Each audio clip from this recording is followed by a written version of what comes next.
What's up tout le monde, c'est Christo. Aujourd'hui on se retrouve pour les Breaking News à propos du jeu GTA 6 et du jeu Red Dead Redemption 2 qui va sortir d'ailleurs cette année. Et c'était pour vous en parler un petit peu déjà de Red Dead Redemption 2 où certainement d'ici quelques temps, très peu de temps d'ailleurs, on risque d'avoir des articles sur Game Informer, certainement aussi une démonstration de ce jeu là, éventuellement aussi un deuxième trailer qui va apparaître d'ici pas très longtemps.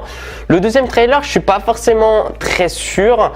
Je pense pas que forcément il va avoir un trailer, mais en tout cas ça reste à voir et c'est vrai que c'est assez prometteur et que certainement en tout cas vous allez voir sur ma chaîne YouTube beaucoup de vidéos déjà informatives sur Red Dead Redemption 2 parce qu'il sort cette année là, donc il y aura beaucoup plus de vidéos de ce style qui seront présentes sur ma chaîne que par exemple des vidéos spéculation sur GTA 6 parce que premièrement vu que Red Dead Redemption 2 sort cette année et que Rockstar mise beaucoup sur ce jeu, eh bien ils vont aussi leaker. Il y aura beaucoup de choses là-dessus. Donc cette année, franchement, j'aime beaucoup me concentrer là-dessus.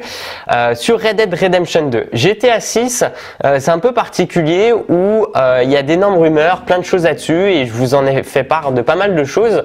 Donc, je vous conseille vraiment aussi de regarder les playlists. Je vais avoir deux grosses playlists. Je vais avoir la playlist sur Red Dead Redemption 2 et puis la playlist aussi sur GTA 6 où il y a déjà une quinzaine de vidéos qui sont déjà sur cette playlist-là, GTA 6. Où j'ai donc parlé un peu des localisations, des endroits où ce jeu peut se passer.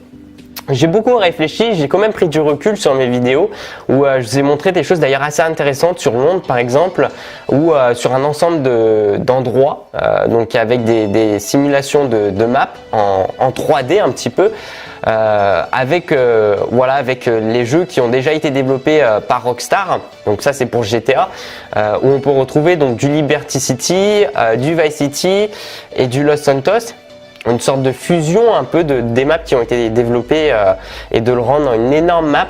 Donc pour ce GTA 6 là, j'ai bien réfléchi et si je devrais vraiment faire un classement de ça, je me dirais que vraiment la plus grosse possibilité c'est d'avoir juste Vice City. Pourquoi? Parce que déjà Vice City n'a pas été encore déjà développé et donc forcément il y a beaucoup de chances à ce qu'il soit juste développé dans un seul jeu, donc GTA 6.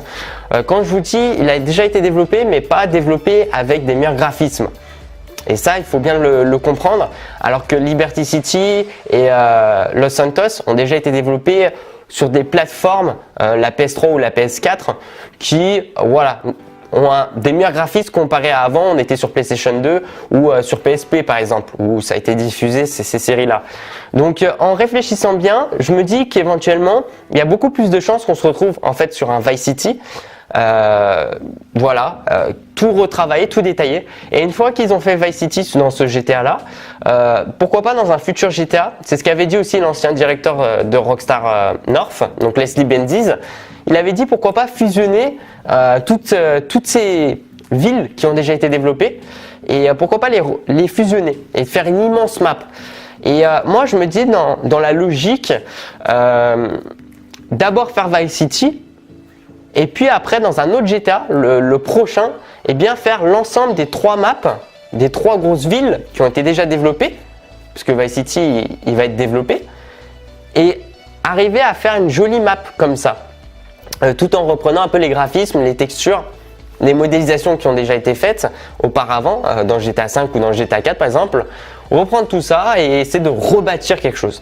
Parce que j'en ai beaucoup parlé et si vous voulez, est-ce que finalement les consoles d'aujourd'hui, la PS4 et la Xbox One pourront finalement supporter une map qui aura plusieurs grosses villes comme ça, New York, Los Angeles, Miami, est-ce qu'elles pourront vraiment supporter ça? Et je pense pas, je pense que ça va être compliqué et c'est pour ça qu'en 2020-2021 on va avoir aussi les nouvelles générations de consoles encore, donc en gros la PlayStation 5 et la Xbox je ne sais combien, et à partir de ce moment là je pense qu'il y aura beaucoup plus de chances que le GTA d'après en fait il regroupera plusieurs villes parce que ces consoles pourront supporter ça.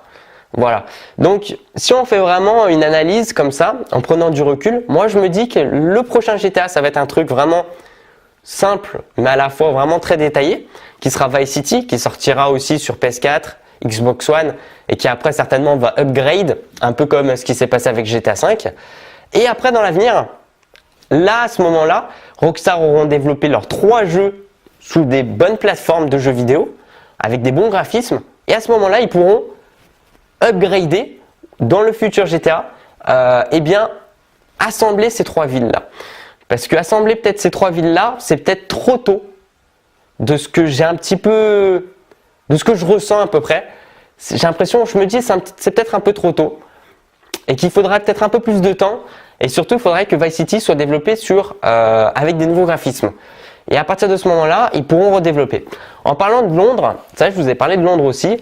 Et Londres, j'ai vraiment pas, j'ai aucune idée.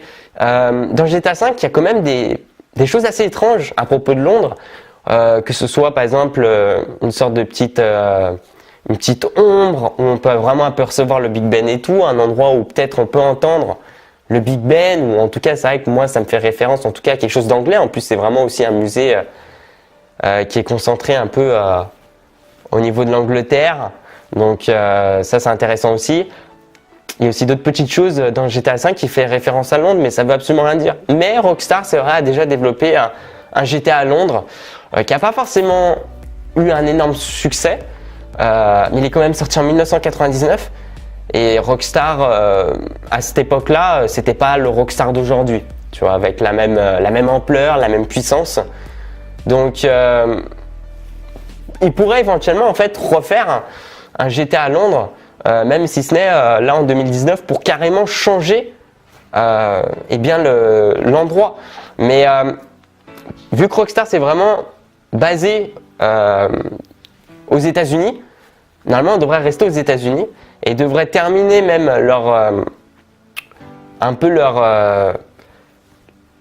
leur situation où il faut terminer Vice City, faire un ensemble de maps après par la suite. Et pourquoi pas après Londres, faire Londres, et puis après tu peux voyager, une fois que tu as l'ensemble de maps qui a été créé, voyager après à Londres et éventuellement à Paris, parce qu'on peut voir aussi quelque chose d'assez étrange dans la maison de Michael, dans la chambre de Tracy. Eh bien, une facture où on a Liberty City, on a Los Santos, donc GTA 4, GTA 5, et juste à côté on a Londres et Paris. Donc peut-être que si, moi je pense que ça serait plus genre, on fait Vice City, une fois que Vice City est fait dans un GTA, dans le futur GTA, on fait un ensemble de maps, c'est ce qu'avait dit aussi le directeur de Rockstar North, et puis c'est une énorme idée quoi, c'est super intéressant. Et une fois que tout ça est fait, pourquoi pas retravailler Londres, éventuellement après par la suite travailler Paris, et d'associer vraiment déjà les États-Unis avec l'Europe et d'arriver à faire du cross comme ça, ou après tu prends un avion et tu peux aller en Europe par exemple. Bon voilà, donc ça c'est vraiment une mise à jour de cette année 2017 où voilà, je me suis posé quand même pas mal de petites questions et voilà, j'ai pris du recul et je me suis dit peut-être que faire un ensemble de maps là maintenant c'est peut-être trop vite, et peut-être qu'ils vont attendre les nouvelles générations de consoles pour pouvoir en tout cas faire ça. En tout cas, ce qui est sûr et certain, c'est que GTA 6 il est en développement et que les GTA d'après aussi sont en développement. C'est ce qu'avait dit aussi l'ancien directeur de Rockstar North, qui avait tout simplement cité comme quoi voilà, ils avaient 3-4 GTA déjà en tête et qu'ils étaient déjà ils commençaient déjà à travailler dessus. Ce qui est aussi, ça paraît logique. Quand tu as une énorme série de jeux comme ça qui fait autant d'argent, faut se préparer et puis surtout voilà, faut pas miser que sur le prochain, faut savoir un peu celui d'après, etc. Donc voilà, en prenant un petit peu de recul, je me suis dit un peu tout ça. Et dites-moi ce que vous en pensez vous dans la barre des commentaires. Si ma réflexion a l'air plutôt positif, hein, si en tout cas ça vous plaît, si ça a l'air logique, si ça a l'air constructif en tout cas. D'abord on fait un Vice City, après un ensemble de maps, après pourquoi pas regarder London, Paris et tout. Voilà, faut qu'il y ait un ordre et peut-être pas sauter non plus trop rapidement les étapes, parce que Vice City n'a pas encore été développé, il faut le savoir, avec des bons graphismes. Voilà, on le retrouve juste sur les anciennes générations de consoles, Vice City, et voilà, peut-être se concentrer là juste sur Vice City, et après, etc. Peut-être qu'on grille peut-être un peu trop les étapes. Voilà, c'était une petite vidéo pour vous. J'espère en tout cas que ça vous aura fait plaisir. Dites-moi ce que vous en pensez, tout ça dans la barre des commentaires. Vous pouvez aussi mettre un petit j'aime à la vidéo, ça fait super plaisir. Je ne suis plus malade, enfin vite fait, mais ça va beaucoup mieux. Donc je suis assez content. Je fais aussi un test aussi lors de cette vidéo d'un micro cravate. Je ferai de toute façon une vidéo setup de l'année 2017. Et puis voilà, merci à tous les gens, puis je vous dis à la prochaine, ciao ciao, peace out.